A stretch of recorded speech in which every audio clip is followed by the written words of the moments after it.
Tecnocracia na década de 1930. Nesse vídeo falaremos do movimento da tecnocracia da década de 1930 sob uma perspectiva histórica, pois isso é importante para desmistificar o tema. Esse vídeo é uma introdução para o último vídeo desta série, que será sobre tecnocracia no século XXI. Compreender o que é uma tecnocracia é fundamental para entendermos para onde a humanidade caminha.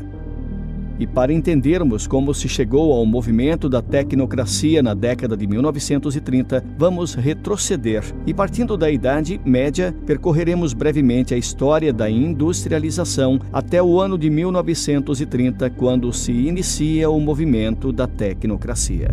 Até 1500, na Europa, a produção era realizada por trabalho braçal humano com base no cultivo da terra e de artesãos, que confeccionavam roupas, escudos, espadas e tudo mais que era necessário. Era uma economia predominantemente feudal e voltada à subsistência. A partir de 1500, rotas comerciais marítimas e colônias foram estabelecidas e assim o comércio floresceu. Inicia-se uma transição do modo de produção feudal para o de produção capitalista. E com a expansão da demanda, pouco a pouco, o modo de produção vai se transformando. A produção vai deixando de ser artesanal para ser manufaturada, ou seja, o trabalho foi dividido em etapas e cada empregado passou a fazer uma etapa do processo produtivo ao invés de todo o trabalho. A divisão do trabalho aumentou a produtividade e a capacidade de produção. Cidades surgem e crescem. A industrialização vai ganhando força. Em 1777, James Watt, o engenheiro britânico, aperfeiçoa o motor a vapor de modo a torná-lo funcional para a indústria. O motor a vapor possibilita a invenção de máquinas que aumentam a capacidade produtiva, barateando preços, alavancando o consumo e a acumulação de capital. A invenção do motor a vapor foi revolucionária e podemos dizer que foi praticamente a partir dela que começou o que é chamado de a primeira revolução industrial. Surge, por exemplo, o tear mecânico movido a motor a vapor, que revolucionou a produção de tecidos. Em 1804, 30 anos depois da invenção do motor a vapor, na Inglaterra, é fabricado a primeira locomotiva a vapor. O transporte a cavalo vai ficando para trás. Em pouco tempo, as locomotivas ganham grande capacidade de carga. Poucas décadas depois, a Europa e os Estados Unidos estavam cobertos de ferrovias. Isso alavancou o crescimento de cidades, bem como o comércio e a industrialização. Em 1807, simultaneamente à invenção da locomotiva, surge o barco a vapor impulsionado por roda de pás.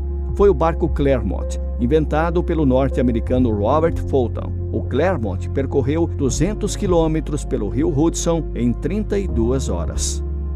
Em 1819, 12 anos depois do Clermont, o navio Savannah, movido a vela e vapor, vai dos Estados Unidos à Inglaterra numa viagem que durou quase um mês. Porém, seu motor a vapor esteve em funcionamento só durante 85 horas. No resto do tempo, a propulsão foi a vela. Para se ter uma ideia do desenvolvimento tecnológico e industrial, 100 anos depois do barco Savannah impulsionado a pás, surge o Titanic, com mais de 1.500 pessoas a bordo, consumindo 700 toneladas de carvão por dia e com velocidade média de 40 km por hora. Em 1844, o telégrafo é inventado, resultando em grande impacto nas comunicações. Em 1860, 80 anos depois da invenção do motor a vapor, começa a segunda revolução industrial. Mais e mais pessoas deixam as áreas rurais para morar e trabalhar nas cidades e assim surgem metrópoles. 1886 é considerado o ano de nascimento do automóvel. O patente Motorwagen, que tinha uma potência de 2/3 de HP e velocidade máxima de 15 km por hora. A sua força de tração e velocidade eram menores do que as de uma carroça puxada a cavalo. A indústria petrolífera cresce com a popularização do motor a combustão. Em 1903, os irmãos Wright realizaram um primeiro voo com o Flyer 1. O avião percorreu 37 metros em 12 segundos a uma velocidade de 10,9 km por hora e teve a decolagem auxiliada por um sistema de trilhos. Em 1906, o brasileiro Santos Dumont, com o seu avião 14 bis, é o primeiro a decolar sobre rodas e sem precisar de impulsão auxiliar. Santos Dumont voou por aproximadamente 60 metros a 3 metros do chão e velocidade de 30 km por hora.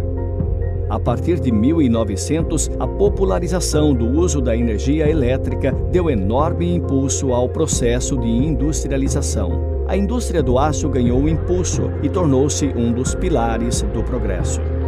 A partir de 1927, começa a massificação no uso do rádio, que também revoluciona as comunicações. Se há algo que caracterizou a segunda revolução industrial, foi a linha de produção em massa, que foi popularizada por Henry Ford e que é utilizada até hoje.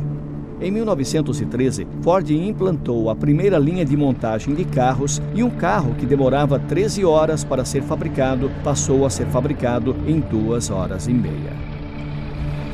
O desenvolvimento e a inovação durante a segunda revolução industrial foram grandes em todos os setores da indústria: metalúrgico, químico, elétrico, farmacêutico e outros. Em 1914, 140 anos depois da invenção do motor a vapor, começa a Primeira Guerra Mundial e isso marca o fim da Segunda Revolução Industrial. Nessa época, o progresso já tinha mudado o modo de vida e o ambiente humano. Comparando o ano de 1500 com 1900, o progresso foi gigantesco.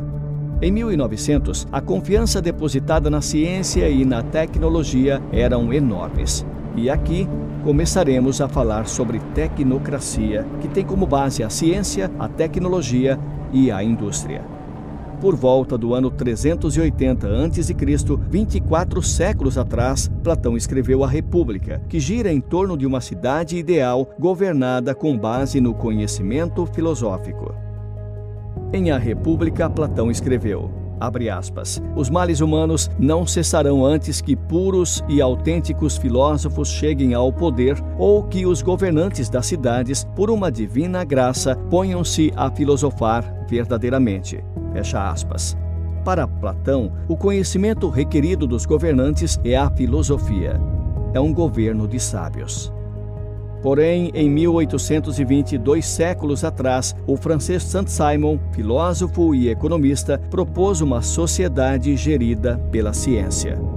Saint-Simon escreveu, abre aspas, um cientista, meus caros amigos, é um homem que prevê.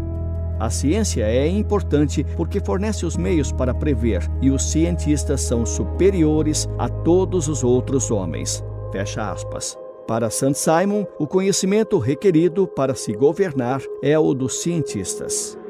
Nos Estados Unidos, no início do século de 1900, havia um otimismo geral de que o progresso industrial e o avanço da ciência e da tecnologia levariam a um mundo sem pobreza e com menos injustiças e conflitos sociais. Nessa época, Veblen, famoso economista e sociólogo estadunidense, também compartilhava desse otimismo. Veblen, uma pessoa com ideais revolucionários, não acreditava numa revolução social com base na classe trabalhadora como no marxismo. Ele via nos engenheiros e técnicos um grupo com o conhecimento e a motivação para assumir o controle da economia e, por meio dela, transformar a sociedade.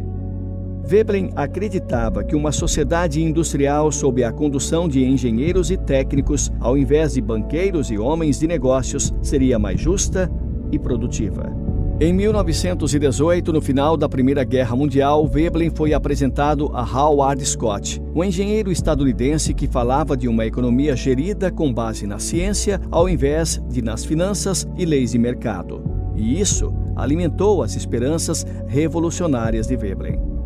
Em 1918, incentivado por Veblen, Scott funda a Associação Aliança Técnica. Durante os 16 anos de existência da Aliança Técnica, de 1918 a 1934, Scott esteve à frente dela. A Aliança Técnica promovia reuniões, conferências e seminários. Veblen trazia economistas e sociólogos, e Scott trazia cientistas e engenheiros para a aliança. A Aliança Técnica era um think tank, um espaço para troca de ideias e reflexão sobre ciência, tecnologia e temas relacionados. Na relação de associados da Aliança Técnica estavam importantes nomes de diversas áreas do conhecimento científico. Um ilustre cientista que participou de algumas reuniões da Aliança Técnica foi Albert Einstein. Einstein disse, abre aspas, "Estamos no alvorecer de um novo mundo. Os cientistas têm dado aos homens poderes consideráveis. Os políticos se aproveitaram deles. O mundo deve escolher entre a desolação inaceitável da industrialização para o lucro e a conquista, ou a juventude vigorosa de uma ciência e uma tecnologia voltada a atender às necessidades sociais de uma nova civilização." Fecha aspas. Em 1920, pouco depois da fundação da Aliança Técnica, Veblen, com problemas de saúde e descrente do potencial revolucionário dos engenheiros e técnicos, desliga-se da aliança. Veblen tinha em mente usar a aliança para implantar um socialismo de viés tecnocrático, algo bem diferente do que Scott e os outros membros da aliança pensavam. Veblen propôs criar sovietes de engenheiros e técnicos, a exemplo do que estava ocorrendo com os camponeses na Rússia, e isso chocou os demais associados da aliança, principalmente em um país como os Estados Unidos, onde a democracia era muito valorizada. Em 1930, a sede da Aliança Técnica é transferida para um espaço cedido pela Universidade de Colômbia, em Nova York. Uma das principais atividades que estavam sendo desenvolvidas pela aliança era um estudo do potencial energético hídrico na América do Norte, um aspecto central no modelo de economia de Scott e que seria a base daquilo que viria a ser chamado de tecnocracia. Na década de 1930, os Estados Unidos sofriam os efeitos da Grande Depressão Econômica de 1929. Havia filas e mais filas de pessoas esperando por um prato de sopa ou procurando por um emprego. As pessoas culpavam os políticos pela crise econômica e por tudo o que lhes estava acontecendo de ruim. Elas diziam, abre aspas, "Os políticos fizeram uma péssima administração, arruinaram as nossas vidas." Fecha aspas. Para muitas pessoas, o capitalismo parecia estar morto. Esse era o sentimento geral. No início de 1932, Scott envia para o jornal New York Times e para o New York Herald Tribune material informativo expondo suas ideias sobre um novo tipo de economia. A resposta não demorou. Em junho de 1932, o New York publica uma matéria sobre as ideias de Scott e sua proposta de governo, que por ter como base a ciência e a engenharia, foi chamada de tecnocracia. O jornal noticiou que, finalmente, um grupo de especialistas de uma conceituada universidade estava oferecendo uma solução para o caos da Grande Depressão Econômica. Quando Scott veio a público e disse, abre aspas, "Temos a solução, nós sabemos como resolver o problema", fecha aspas, isso gerou esperança e curiosidade, e todos quiseram saber mais sobre a tecnocracia. A tecnocracia afirmava que seria necessário colocar de lado os políticos, porque eles não tinham um conhecimento técnico necessário para administrar o país. Que para que a economia voltasse a crescer, seria necessário rejeitar a antiquada e insustentável economia baseada na lei da oferta e procura e gerida como negócio financeiro. A tecnocracia propunha que a economia deveria ser gerida por engenheiros e especialistas ao invés de políticos. Os líderes do movimento da tecnocracia diziam que a América deveria estar crescendo ao invés de estar agonizando economicamente, pois havia tudo o que era necessário para o crescimento. Pessoas precisavam trabalhar, recursos naturais e energia e capacidade ociosa nas fábricas. Com base em projeções matemáticas, eles diziam que, se as coisas continuassem como estavam, a crise se agravaria, haveria cada vez mais desemprego e a economia entraria em colapso total. Eles diziam que o pleno emprego era possível e que bastariam 660 horas de trabalho anuais para que cada trabalhador tivesse um salário superior à vigente, ou seja, bastariam 4 horas diárias de trabalho durante 4 dias por semana, com férias de mais de 10 semanas. Tudo isso era animador. A definição de tecnocracia dada por eles próprios foi, abre aspas, tecnocracia é um sistema econômico baseado na distribuição e no consumo de energia e que é administrado por engenheiros, cientistas e técnicos. Fecha aspas. A tecnocracia propunha uma economia administrada centralmente por engenheiros e técnicos sobre uma área que abrangeria toda a América do Norte e parte norte da América do Sul, como mostra a imagem. Essa região geográfica seria o Tecnato da América. Propunha a gradual substituição das cidades existentes não planejadas por urbanetes, que hoje equivale ao conceito de cidades inteligentes. Urbanetes seriam centros urbanos nos quais as pessoas viveriam e trabalhariam, e neles seus residentes teriam reunidas todas as facilidades necessárias a uma comunidade moderna. Na administração do Tecnate of America não haveria eleições ou parlamento, pois questões técnicas e de importância fundamentais não deveriam estar submetidas ao voto popular, mas decididas por técnicos especialistas. Contudo, seria possível o referendo popular para questões não técnicas e de menor impacto sistêmico. Na tecnocracia, o dinheiro seria substituído por uma moeda lastreada em energia, pois naquela época a energia era vista como um futuro fator limitante na expansão industrial e na produção de produtos. Na tecnocracia, cada produto e serviço seria projetado e precificado com base na energia gasta na sua produção. Seria uma economia com base na energia e haveria um tipo de contabilidade não financeira que integraria a cada instante consumo e produção. Se trouxermos para o presente, haveria um tipo de cartão de crédito que permitiria o controle do consumo individual em termos de qualidade, valor, horário, local e itens comprados. Na outra ponta, a produção seria ajustada para atender a demanda. Uma contabilidade técnica controlaria toda a produção. Haveria um banco de dados central com todas as informações possíveis sobre cada pessoa. É o que o Google, Facebook e várias instituições estão fazendo com as informações das pessoas. As informações estão sendo reunidas e já em fase de criação de um banco de dados pessoais de abrangência mundial. A tecnocracia propunha, mas de forma não clara, aquilo que atualmente chamamos de renda básica universal, pelo qual as pessoas receberiam um tipo de salário ou renda como sua parte na riqueza produzida. Na década de 1930, no que se refere ao que a tecnocracia se propunha a fazer, ainda não havia a tecnologia necessária para tanto, principalmente tecnologia da informação para a integração da produção com o consumo, o registro dos dados pessoais, o processamento em tempo real e muitas outras coisas de caráter sistêmico. Possivelmente, esse tenha sido um dos motivos de a tecnocracia nunca ter apresentado uma proposta concreta de implantação. A monada era e ainda é o símbolo da tecnocracia e lembra o símbolo Yin e Yang do taoísmo. Na tecnocracia, simboliza o equilíbrio entre os seres humanos e o meio ambiente, bem como um eficiente e não prejudicial equilíbrio entre produção e consumo. A tecnocracia sempre teve em mente o conceito de sustentabilidade, antes mesmo de o termo ter o significado atual carregado de verde. A proposta da tecnocracia em âmbito de relações entre países lembra um pouco o que hoje chamamos de créditos de carbono. Porém, a tecnocracia não se concretizou.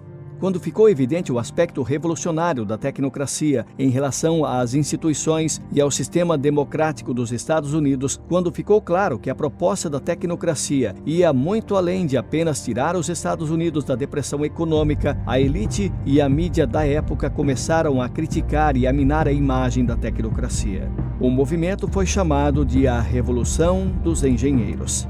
Os críticos diziam que os objetivos do movimento da tecnocracia poderiam ser alcançados sem o sacrifício das instituições existentes e sem riscos à democracia. Com todo tipo de crítica e de comentários negativos em jornais e rádios, a Aliança Técnica foi convidada em 1932 a se retirar da Universidade de Colômbia. Em 1934, Scott funda a Technocracy Incorporated, uma organização para a afiliação de pessoas com interesse em participar do movimento da tecnocracia. Apesar das críticas e dos ataques da mídia, o movimento cresceu, principalmente na costa oeste dos Estados Unidos, onde ganhou dimensão política. O movimento foi marcante naquele período. A Technocracy Incorporated realizava cursos, seus membros faziam um comprimento de mão especial e, inclusive, foi desenvolvida pela GM uma cor cinza especialmente para carros e pessoas da tecnocracia. Em 1936, o movimento já tinha cerca de 500 mil de associados nos Estados Unidos e no Canadá. Tão rápido quanto o crescimento do movimento foi seu declínio, que começou já a partir de 1937. Em 1940, com a Segunda Guerra Mundial, o movimento entrou no esquecimento. Alguns historiadores atribuem o declínio da tecnocracia à implantação do New Deal, um plano bem-sucedido de recuperação econômica iniciado em 1933 pelo presidente Roosevelt. O New Deal recuperou a confiança do povo nas instituições e no governo e dissipou ideias radicais não alinhadas com o liberalismo americano. Ironicamente, o estudo realizado pela Aliança Técnica sobre o Potencial Energético dos Estados Unidos foi utilizado pelos elaboradores do New Deal. A partir de 1939, com a Segunda Guerra Mundial, a economia norte-americana reaqueceu e enterrou por completo a ideia de implantação de uma tecnocracia. A tecnocracia não passou de um movimento conduzido por engenheiros e sem nenhum suporte ou habilidade política para transformá-lo em algo concreto.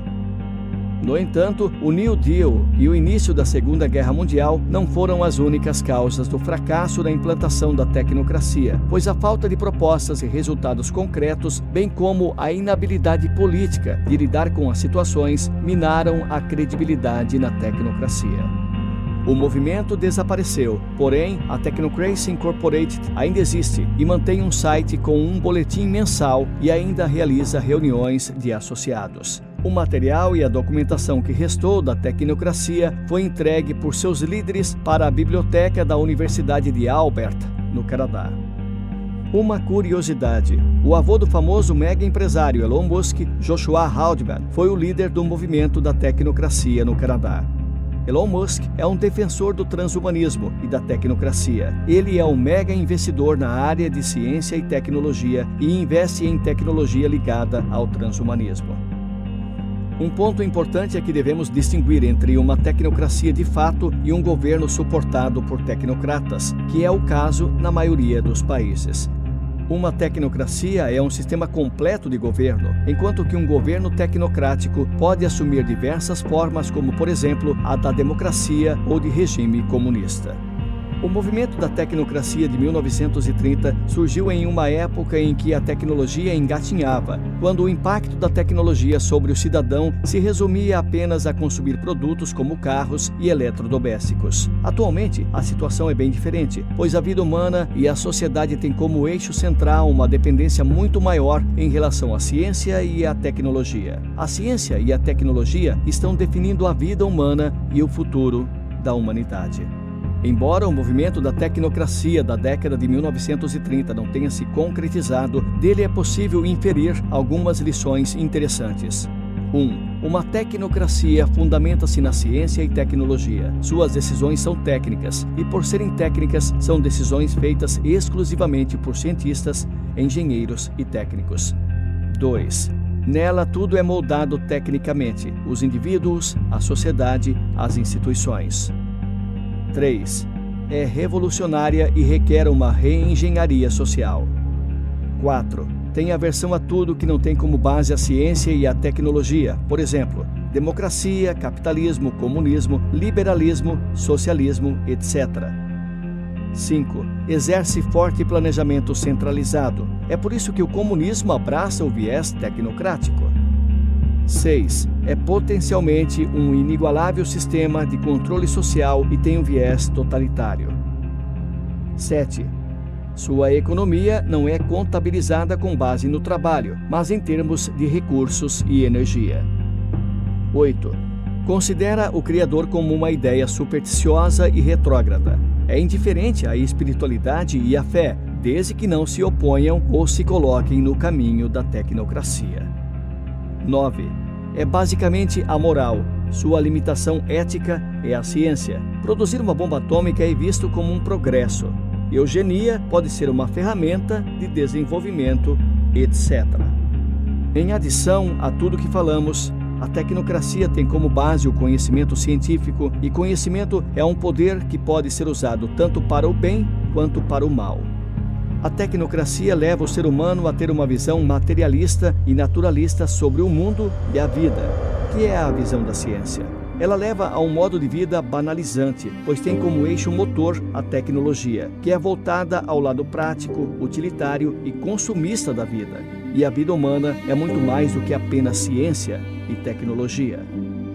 A tecnocracia fatalmente verá o conhecimento não científico, a cultura pré-existente, as tradições e a fé humana como inimigos a serem subjugados ou eliminados. Por exemplo, na China, o Partido Comunista Chinês faz da tecnologia um meio de controle social. A sociedade chinesa é monitorada e vigiada. Lá, cada pessoa é classificada como um bom ou mau cidadão por meio de um sistema informatizado de pontuação social do próprio governo. A pessoa é premiada ou punida dependendo de sua pontuação. Esse é o início de um sistema tecnológico de total subjugação da liberdade humana, mas que é promovido como um avanço social, pois faz propaganda apenas de seu lado utilitário. A tecnologia torna-se perigosa quando usada por governos como o da China, que não respeita direitos humanos e individuais. Por exemplo, o Partido Comunista Chinês começa a usar seu sistema de vigilância nacional para aumentar sua opressão a cristãos, uigures, budistas e praticantes do Falun Dafa, os quais estão sendo perseguidos. O sistema também é usado para inibir que pessoas expressem nas redes sociais opiniões que desagradam o regime comunista chinês. A ciência e a tecnologia são para algumas pessoas uma porta para o inferno e para outras a antecâmara do paraíso. Veremos isso no terceiro e último vídeo dessa série, que é sobre tecnocracia no século XXI. Devemos nos lembrar que tudo o que fazemos afeta a todos. Devemos nos lembrar que não é o conhecimento que liberta, mas a verdade. Devemos buscar a verdade e cultivar a bondade em primeiro lugar.